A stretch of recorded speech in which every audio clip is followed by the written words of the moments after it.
Hello everyone, praise the Lord, सब कुछ जय यीशु. I hope all are fine. Today we will talk about the sin of disobedience. आज हम disobedience के बारे में बात करेंगे. Disobedience का मतलब होता है जब हम ईश्वर के वचनों को नहीं मानते, जब हम खुदा के हुक्मों को नहीं मानते, उसे हम disobedience कहते हैं. Now there are lots of examples given in Bible where people they disobeyed God and they went far away from God. यानी बाइबल में बहुत सारे एग्जाम्पल्स दिए हैं जहाँ लोगों ने खुदा को डिसोबे करा, उनका कहना नहीं माना और वो खुदा से दूर हो गए. And disobedience brings disaster. यानी डिसोबीडियंस जो होता है वो डिजास्टर यानी तबाही लेके आता है. उसके बहुत सारे परिणाम होते हैं, हम आज ही पढ़ेंगे. Now the first thing that happens when we disobey God is that we lose the favour of God.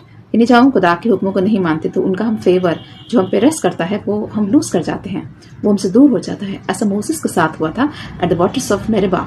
ये नंबर्स चैप्टर 20 में लिखा है, यानी गिनती की पुस्तक में चैप्टर 20 अगर आप पढ़ें तो वहां लिखा है कि मूसा कैसे इस्राएलिट्स को इजिप्ट से निकालता है. तो वो जब विल्डरनेस में होते हैं तो इस्राएलिट्स क्रम्बल करते हैं, वो शोर मचाते हैं और उन्हें प्यास लगती है. तो मूसा से कंप्लेंट करते हैं कि तू हमें क्यों मिस्र से लाया है ताकि हम प्यास से मर जाएं. You know, the Israelites they complained against Moses and Aaron his brother and they said, why you have brought us out of Egypt to die of thirst. तो मोसेस जो होता है वो गॉड के पास जाता है. ऐसे नंबर्स चैप्टर 20 वर्सेस 1 to 6 में लिखा है, Moses started praying to God and he prayed to God and he told him that the people are angry with him. तो गॉड मोसेस को कहते हैं, you take your staff and you tell the rock it will give water so that people can drink it. ऐसे numbers chapter 20 versus 7 to 8 में लिखा है. यानी God जो होते हैं वो मूसा से कहते हैं कि तू अपना रॉड लेके जा और तुझे सिर्फ पहाड़ी को यानी रॉक को यानी चट्टान को सिर्फ बोलना है और वो पानी देगा. Which means Moses was told only to speak to the rock and it will give water. यानी गॉड ने उसे कहा कि आपको सिर्फ रॉक को कहना है और वो अपने आप पानी देगा ताकि लोग पानी पिए. Now Moses went before the assembly and he was angry and he gathered the people and he told them that you want me to take out water from this rock. यानी मूसा जो होता है वो इतना गुस्से से भरा हुआ होता है, वो लोगों से कहता है कि तुम क्या चाहते हो कि मैं तुम्हारे लिए इस रॉक में से पानी निकालूं. So instead of telling the rock he struck the rock twice. यानी मूसा ने रॉक को बोला नहीं बल्कि उसको 2 बार जोर से वो हिट करता है, उसमें से पानी आता है और इस्राएलिट्स पानी पीते हैं. Now here Moses displayed the lack of faith in God. यानी यहाँ पे मूसा ने खुदा की हुक्म नहीं माना, क्योंकि खुदा ने उससे कहा था कि आपको रॉक को सिर्फ बोलना है, वो खुद पानी देगा. लेकिन बोलने की बजाय मूसा ने रॉक को 2 बार जोर से रॉड से हिट करा and then it gave water and the people drank this water. Now Moses disobeyed the commandment of God. तो इस्राएलियों को लगता है कि मूसा ने शायद खुद रॉक से पानी निकाला है, जबकि पानी खुदा ने दिया था रॉक से. Now God got angry with Moses. ये सारा वाक्य लिखा हुआ है नंबर्स चैप्टर 20 वर्सेस 9 to 11 में. जब गॉड मूसा के साथ बहुत नाराज होते हैं और उससे कहते हैं that you will not go in the promised land and you will see it from far. ऐसे नंबर्स चैप्टर 20 वर्स 12 में लिखा है कि गॉड मूसा से इतने गुस्सा हो जाते हैं, कहते हैं कि तू प्रॉमिस्ड लैंड में यानी कनान में नहीं जाएगा, तो उसे केवल दूर से देखेगा. Now Moses lost the favour of God because he disobeyed God and Moses lost leadership also. यानी मूसा ने गॉड का फेवर तो उससे चला गया, साथ में चली गई उसकी leadership, because Moses was leading Israel. लेकिन गॉड ने कहा कि अब इसराइल को जोशुआ लीड करेगा. यानी जोशुआ जो था मूसा का डिसाइपल था, तो गॉड ने उसको बोला कि Joshua will lead the people in the land of Canaan and Moses will not go there. Moses lost his leadership and Joshua took the people of Israel to Canaan, the promised land. ऐसा Joshua chapter 3 verse 7 लिखा है कि God ने Joshua से कहा कि जैसा मैं मूसा के साथ रहता था वैसे मैं तेरे साथ भी रहूंगा. So what does this show? It means that when we disobey God, we lose the favor of God. इन जब हम गॉड का कहना नहीं मानते तो गॉड का जो फेवर होता है उसका अनुग्रह हम पर से हट जाता है. And Moses could not even receive the promised land. यानी मोसेस पूरा promised land तक में नहीं जा पाया. ऐसे नंबर्स चैप्टर 20 में लिखा है वर्स 12 में. The second thing that happens when we disobey God is that we lose our blessings and we lose the honor in the eyes of God. यानी दूसरी चीज जो हमारे साथ होती है, जब हम खुदा के हुक्म नहीं मानते तो हम अपनी ब्लेसिंग लूज कर जाते हैं और साथ में अपना ऑनर भी लूज कर जाते हैं. This happened with Adam and Eve. God told them not to eat the forbidden fruit. And God said, if you're going to eat it, you will die. ऐसे जेनेसिस चैप्टर 2 वर्स 17 में लिखा है कि God ने उनसे कहा कि जब आप ये फ्रूट खाएंगे, आदम हवा से कहा, तो आप मर जाएंगे. Now the devil was very clever. He enticed Eve and he said, you can eat the fruit and you will not die. यानी डेविल जो था वो बड़ा चालाक था, उसने ईव से झूठ बोला. उसने कहा कि जब आप फ्रूट खाएंगे आप नहीं मरेंगे. यानी एडम और ईव जो थे, they found the fruit very attractive and they at it. उन दोनों ने इस फ्रूट को खाया क्योंकि उनको देखने में बड़ा अट्रैक्टिव सा लगा, बड़ा सुंदर लगा, तो उन्होंने इसको लेके खा लिया. And when they at the fruit they lost the favour of God and they lost their place in the garden of Eden. ऐसे जेनेसिस 3 चैप्टर में वर्स 23 में लिखा है कि गॉड ने उनको गार्डन ऑफ ईडन से निकाल दिया जब उन्होंने वो फ्रूट खाया। They were thrown out of garden of Eden, they lost the paradise and God said now man is going to die, यानी उसके साथ ही इस दुनिया में आई मृत्यु, क्योंकि उन्होंने गॉड के कमांडमेंट का उल्लंघन किया था, उन्होंने गॉड का कहना नहीं माना, उसकी वजह से मृत्यु आई। और गॉड ने कहा अब से इंसान को मृत्यु आया करेगी। Death came into being. Thus we see that Adam and Eve they lost all their blessings when they disobey God. जब उन्होंने गॉड को डिसोबे करा तो उनकी सारी ब्लेसिंग चली गई, उनको गार्डन ऑफ ईडन छोड़ना पड़ा, प्लस उनका जो ऑनर था, गॉड ने उनको इतना ऑनर बिस्टो किया था because Adam and ewe they were the first man and woman on this earth. तो गॉड उनके साथ खुद ईडन में रहते थे, गार्डन ऑफ ईडन में रहते थे, अदन की वाटिका में।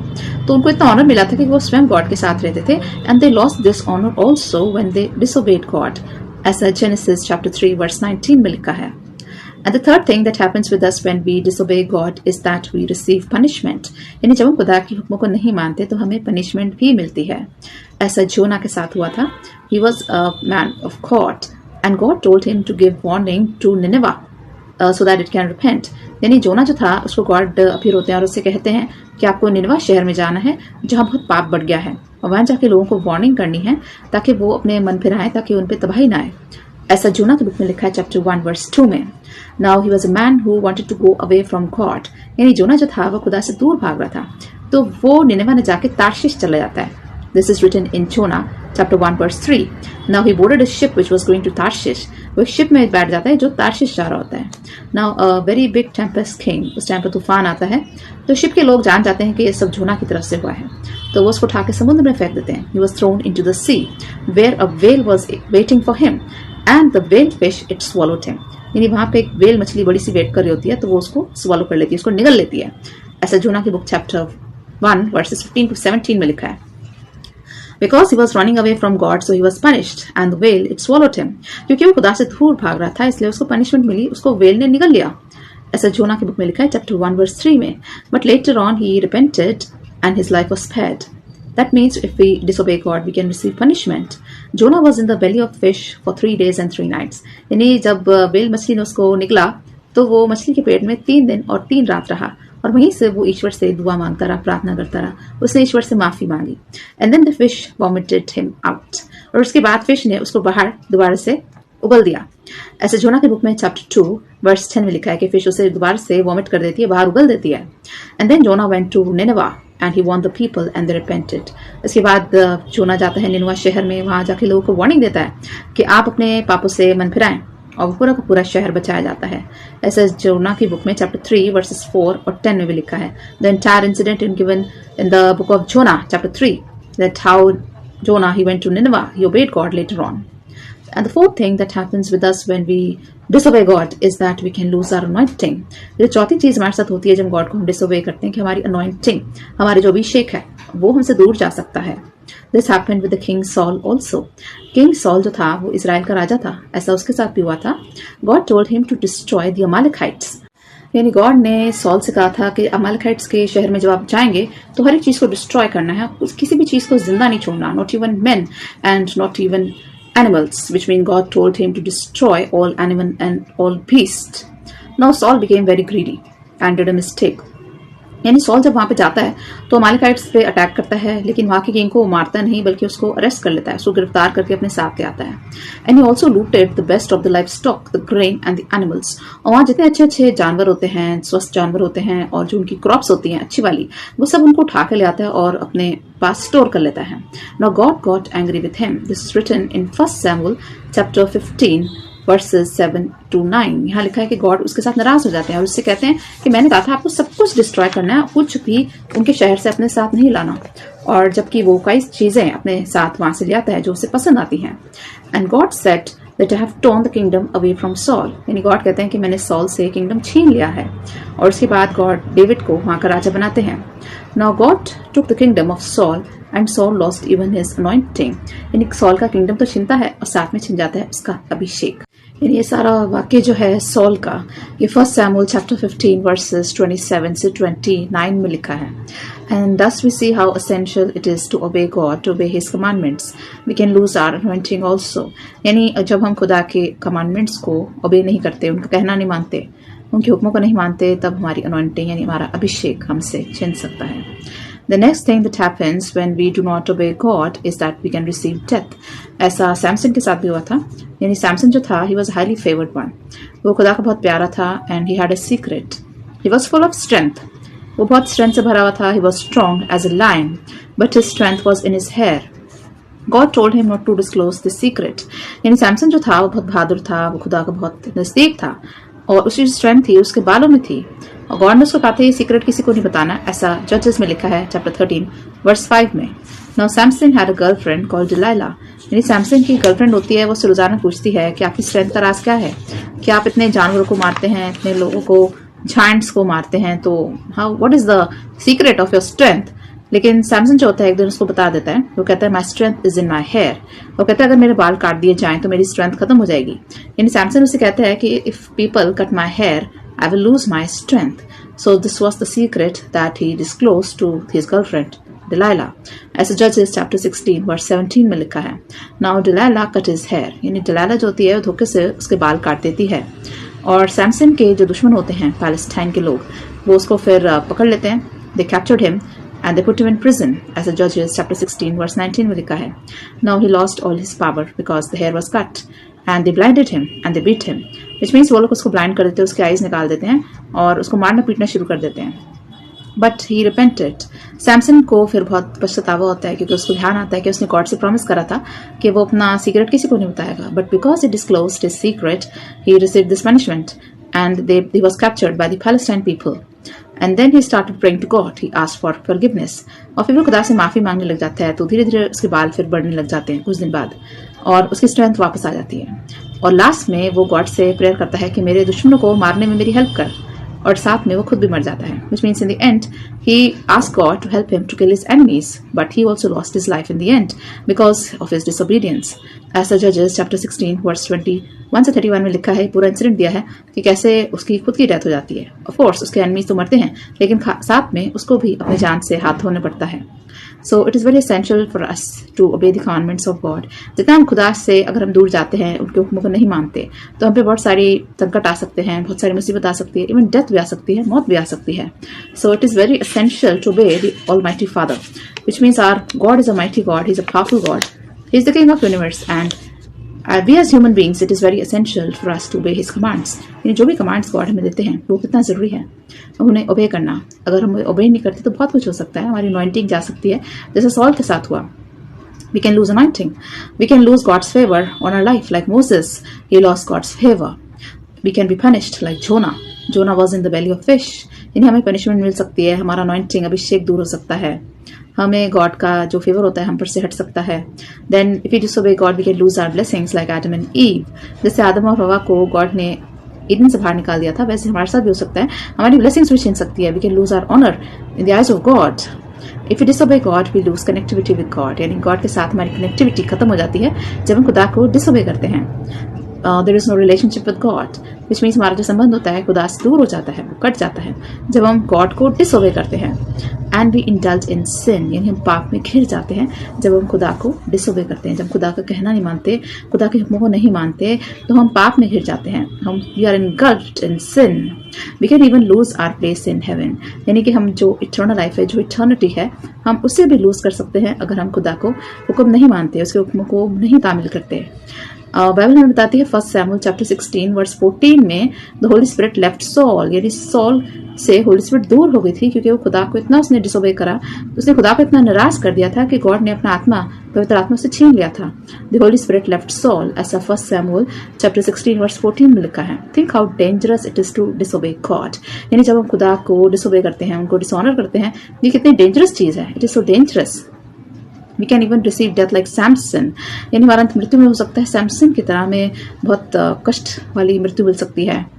So how it is essential to obey the commandments of God, and it's good if God's favor rests on our lives. यानी जब हम खुदा का जो फेवर है, उसका जो अनुग्रह है, अगर हमारे जीवनों पे है तो ये बहुत बहुत महत्वपूर्ण चीज है. यानी जॉन की बुक चैप्टर 14 वर्स 15 में भी लिखा है, जीसस कहते हैं if you love me you will follow my commandments. यानी आज जीसस कहते हैं अगर तुम मुझसे प्रेम करते हो तो तुम मेरी आज्ञाओं को भी मानोगे. आगे चल के मैथ्यूज की बुक में जीसस कहते हैं 28 चैप्टर में वर्स 20 में he told his disciples that tell people to obey my commandments, यानी आज जीसस अपने चेलों से कहते हैं कि लोगों से बोलो और उनको सिखाओ कि कैसे मेरे कमांडमेंट्स को फॉलो करना है। Our conduct should be pleasing in the eyes of God. इस सबसे हमें ये पता चलता है कि हमारा जो कंडक्ट है, हमारा व्यवहार जो है वो इतना अच्छा होना चाहिए ताकि हमें ईश्वर हमें देख के हमसे प्रसन्न हो। And whatever God speaks in your heart kindly obey him, यानी जो भी परमेश्वर आपके दिल में बोलते हैं उसे कृपा करके परमेश्वर को फॉलो करें, उनके कमांडमेंट्स को माने। What ever God has interested you have faith and confidence in God, have trust in God, यानी जो भी कुछ आपको काम गॉड ने दिया है, जो भी कार्य आपको दिया है, कृपा करके उसे दिल से करें और अपना फेथ, अपना ट्रस्ट गॉड में रखें। Follow the instructions of God, always obey God, यानी हमेशा ईश्वर का कहना माने, उनके इंस्ट्रक्शंस को, उनके आज्ञाओं को पालन करें, उनके कमांडमेंट्स का पालन करें। And never try to disobey God, और कभी भी ईश्वर की आज्ञाओं का उल्लंघन ना करें। ऐसा लूका चैप्टर 11 वर्स 28 में लिखा है कि when we obey the commandments of God we are richly blessed, यानी जो लोग ईश्वर के कहे पर चलते हैं, उनके कमांडमेंट्स को फॉलो करते हैं, उन्हें बहुत सारी आशीषें मिलती हैं। Wherever God has placed you, do your duties diligently, यानी जहां पे भी खुदा ने आपको रखा है, जिस महकमे में भी रखा है, जिस एरिया में भी आपको रखा है, अपना काम ईमानदारी से करें, ऑनेस्टली करें, सिंसियरिटी के साथ करें। Be honest in your work, whatever has been given to you, it has been given by God, यानी कोई भी काम छोटा बड़ा नहीं होता, हमें जो भी काम मिला है वो हमें ईश्वर से मिला है और वो हमें ईमानदारी से करना चाहिए।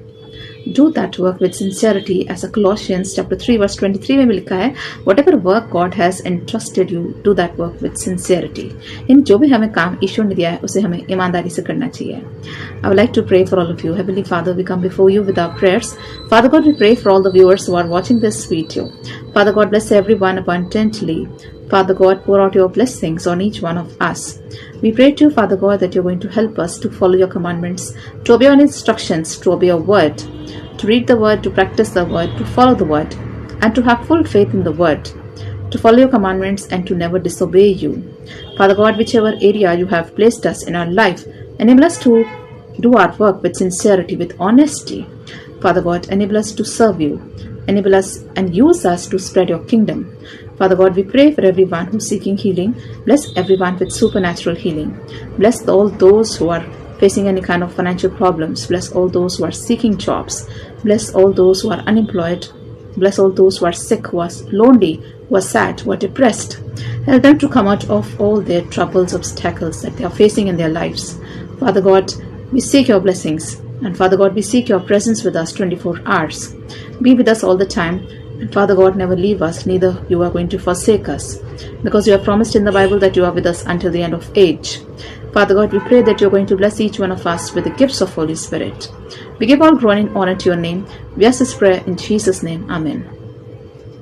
So I think that you are blessed by listening to this message. Always remember that we have to follow the commandments of God with sincerity, with honesty.